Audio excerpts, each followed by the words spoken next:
Welcome to this week's Who the Folk podcast. I'm Lonnie Goldsmith, the editor of TC Jewfolk. This week we have a very special crossover episode of Who the Folk with Hakshivu, the Herzl Camp podcast that Jewfolk produces for Herzl Camp. We are interviewing Katie Rosenberg, who is Herzl Camp's new event manager, to talk all about the upcoming Herzl In The City fundraiser on November 16th. Katie talks about her long-standing connection to Herzl Camp, why she loves event planning, and why it's something she's always wanted to do in this week's Who the Folk and Hakshivu podcasts. Katie Rosenberg, welcome to this week's Who the Folk podcast. Thank you for joining us. Thanks for having me. So you are the event manager at Herzl Camp. Mm-hmm. You've been with the camp for how long now? Only since January 1. Okay. So what is that? About 10 months? 10 months. 10 months. It's like, how old's my baby in comparison? Who was born 2 months later? He's 8 months. Okay. So, yep. So what does the event manager at Herzl do? Because I think everybody knows, the camp director and, the assistant camp director, and, those functions are sort of obvious. They're front and center because it's a camp. Yep. But event manager. A little more behind the scenes. Okay. We have an annual benefit we do every year, and someone needs to plan it, and that someone is the events manager. As you said, everyone else is busy doing their camp jobs and their fundraising jobs, and it leaves little time to plan our, big event for the year. And so I come in. And that's you. And that's me. So do you come from an event planning background? I do. Okay. I've been planning events, corporate and social, for many years. I have a background in specifically nonprofit events. I worked for APAC for 3 years in Chicago on their events team. So, kind of taking what I learned there and what I've learned in the hotel business and all along the way to Herzl. So you were telling me before we started that this is sort of your second stint working for Herzl. You were a Herzl staffer once upon a time as a counselor. Yes. What's it like, sort of as a adult or grown up, as I'm using air quotes that nobody can see, but like, you know what I mean? What's it like sort of seeing it from the other side this time? It's different than being a summer staff. Okay. I think in my role in particular, it's been interesting to have started sort of as we were leading up to the summer. I guess I didn't think that there was anyone left not at camp over the summer. Like, how could Herzl employ anyone who doesn't go to camp every single summer? But what's been cool is to see that what I didn't know then and what I know now is that things don't stop for the summer because everyone is at camp. Right. It's a business. It's a year-long business, and there is lots of things to do in the summer months not at camp. And I feel like that probably, and I know Drea and I have talked about this before when she was Who the Folk, right after I started in April of 2016, sort of the professionalization of camp. Yeah. Where it's very different now than it was when you were a summer staff. Probably everybody was up at camp. Might have been less of, it was probably still a business, but probably maybe less so than now. I think you don't realize that, our community and sponsors and parents have questions and want to talk to us over the summer too. Sure.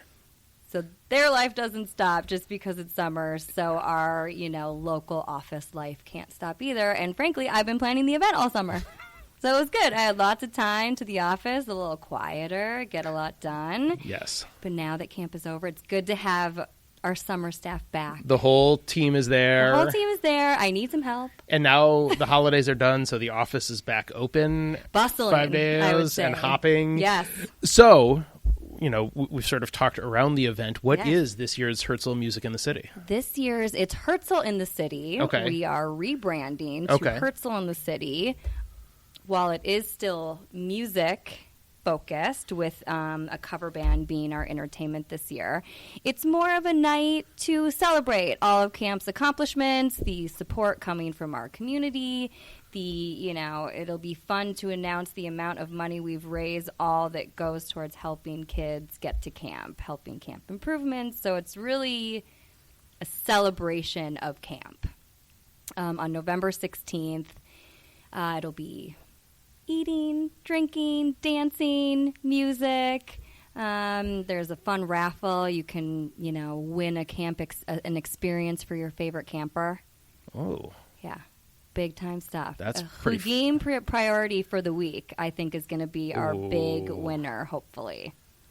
I have a couple campers at home who might enjoy that. Well, you should be buying many raffle tickets to increase your odds for Herzl in the City's first ever bucket raffle. Well, that sounds like fun.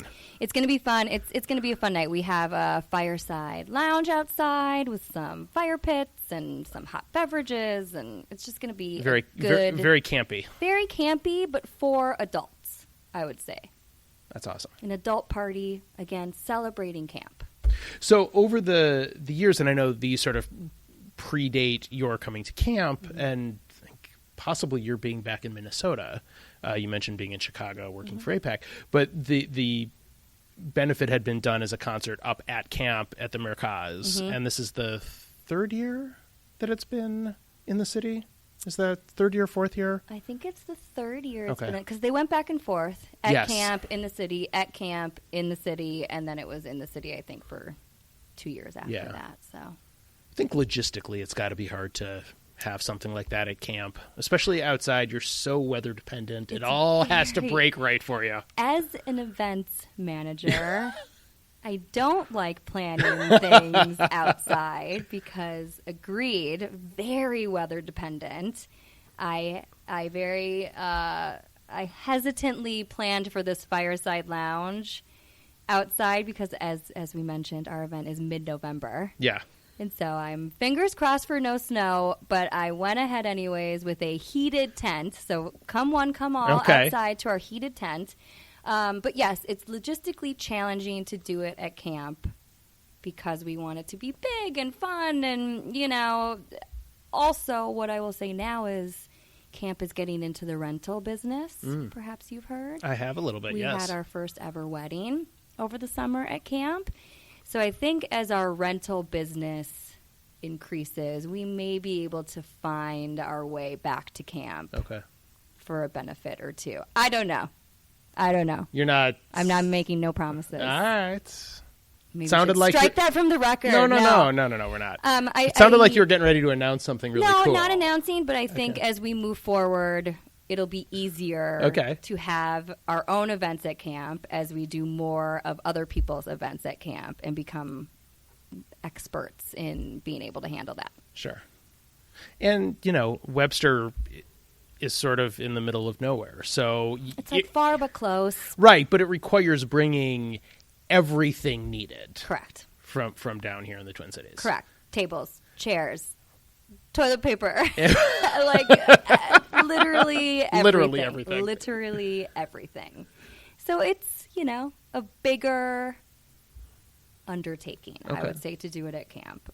But it was before my time. I understand the events were lovely at camp. It's hard to mimic that feeling you get at camp somewhere not at camp. And so maybe we'll be on a every 5 year. I don't know. That's all I'm going to say.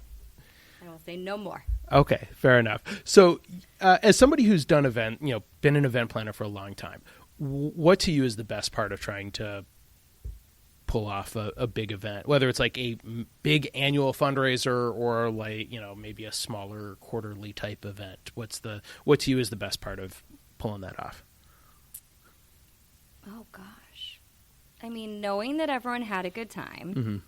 It's very rare you're going to run an event with nothing wrong. There's going to be a flaw or two, but to me the best part is when I'm the only one who knows what things that went wrong. Right. So to me, it's a good event. It's successful. It's fun when so little wrong happens that I'm the only one who knows. And if you're the only one that knows, you don't tell anybody it was a perfect event. Absolutely. Nobody else needs to know. Yeah. I think also what's fun for me with the events is knowing, taking every year and building on that. Right? You can't get complacent in your event. Every year it's good, but what can you do to make it even better? What can you do the next year to elevate that experience? So what's it like coming sort of back to the camp world? And also you've been back here for a few years now in Minneapolis, but, coming out of the AIPAC sort of, the Israel political lobby side of things, it's got to be a little bit more chill, I'd imagine. The best thing about doing events for Herzl and not AIPAC is that I get to leave politics to the side, especially right now. Yeah. It'd be harder to be planning a political event in this climate, I think. It's much different. It's way more of a party, to be honest, than like a speaker event. Right. Which I think is fun. I have some more creative liberties. Yeah. I think I get to, take a little more. I get to take more risk in the program. Right. And how I present everything, because it's a little less. I don't want to say corporate, because I don't believe AIPAC is corporate, but in a way, in comparison, I think it is. I think so too, and I think it's sort of the difference between like a suit and tie or jacket and tie event and a, it's a fun night out. Again, and it's a a party. And that's the thing. It's so different. I've never done events for any organization that chooses to do it on the weekend, and I like it. I mean, we're having a Saturday night event after Shabbat. Yeah. And, we're able to do that. I don't think AIPAC would ever think to do an event on the weekend. Right. Because their events don't warrant that. It would be harder to do their type of event. That's why I like this event, because it really is fun. A fun night out, a party, a celebration, and it can be, Saturday night. Absolutely. So now once this is done, you mentioned sort of the rental side the camp has gotten into with people wanting to do events at camp, and I know plenty of bar and bat mitzvahs have been done up there. Oh, yeah. Is that something that's going to fall under your area? It is not. It is not. We have someone on staff who handles our rentals, Amy Goldfine, and she's fantastic. She is fantastic. I think I haven't, as we mentioned, been with Herzl in many years. So I went back this summer for the first time in many years. Oh, it has to look nothing. I couldn't even orient myself. I was like, I don't know where I am in comparison to what I knew. I was standing where the old Chadar was, and even when I was staff, the building was still there. Right. We didn't use it, and so now it's gone, because that's where the new Tayelet is. Oh, okay. But I could not figure out until I saw the side of the Ulam. And I was like, this is where we are. So I think while I can consult on how events should run and certain things like that, Amy has a lot of knowledge on camp and how camp runs, because it has to be a combination. And I've been up there as a family camper and for Visitors Day this year, but I wasn't a Herzl camper. So to me, everything is like, this is just sort of what camp is.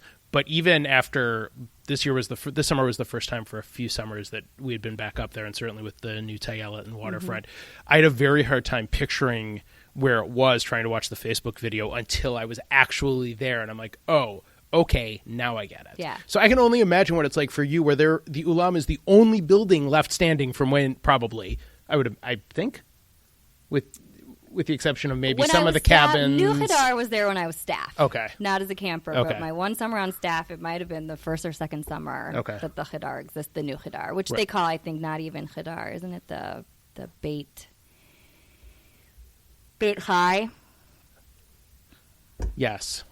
No, I think that's still the Chadar, the main building. Well, they call the basement the Beit Chai basement, so that's why I wondered if it was. Oh, maybe. I don't know. I guess that it's been a few years. And to that point, Amy comes with the knowledge of camp and camp facilities and the new things that are at camp. I mean, she is your rental queen. She does it. She knows what to do. I can just be her assistant. You seem happy with that. I'm very happy with that. Well, excellent. Well, I think we are all excited. Saturday, November 16th. Doors open at 6:30. At the Minneapolis Event Center, we will have the link to where you can get tickets and sponsorships if you're interested. Will be in the show notes. So please come, because it's going to be a super fun evening. But the last two questions we ask everybody. Can't let you out of here yet. No. Favorite Jewish holiday? Purim. How come? Because I think it's another excuse to dress up. And for those of us who have kids that celebrate Halloween and Purim, it gives them two, you know what I mean? It's like double. My kids get to wear their costume twice instead of once. So it makes the investment feel better. I say it's more bang for the buck. I'll just say it. It makes the $25 Elvis costume I bought for my baby feel much better that he can wear it twice. If it fits him. Elvis? You got to see his hair. Oh, my God. I can't wait. You got to see his hair. All right. I'm going to need to see a picture because that's going to be awesome. And favorite Jewish food? Potato knish. Oh. Any ones in particular? No. Okay. Just anybody's potato knish. I'm not sure I found a one. I used to go to Manny's in Chicago, Manny's Deli, and their potato knish with spicy brown mustard will change your life. Okay. I got it a lot. Nothing here, though, huh? I don't know. They're good ones. Okay. Nothing. I can't say that anything's been as good as Manny's yet. All right. But working on it. If anyone has any knish suggestions, send them my way. Bring it in. We'll take them. I could use them, too. Katie Rosenberg, thank you so much for joining us, and best of luck pulling this event off. We're very excited for it. Thanks. Looking forward to seeing everyone. The Who the Folk podcast is a product of Jew Folk Inc. If you haven't yet, please subscribe, rate, and review the show. If you have a suggestion of someone who should be on the show, please email me at editor@tcjewfolk.com. Also, go to tcjewfolk.com/podcast to listen to our new shows, We Won, Let's Eat, the Jewish Food Podcast, and The Jews Are Tired, a weekly recap of Jewish news through an analytical lens. Thanks for listening, and we'll see you next week.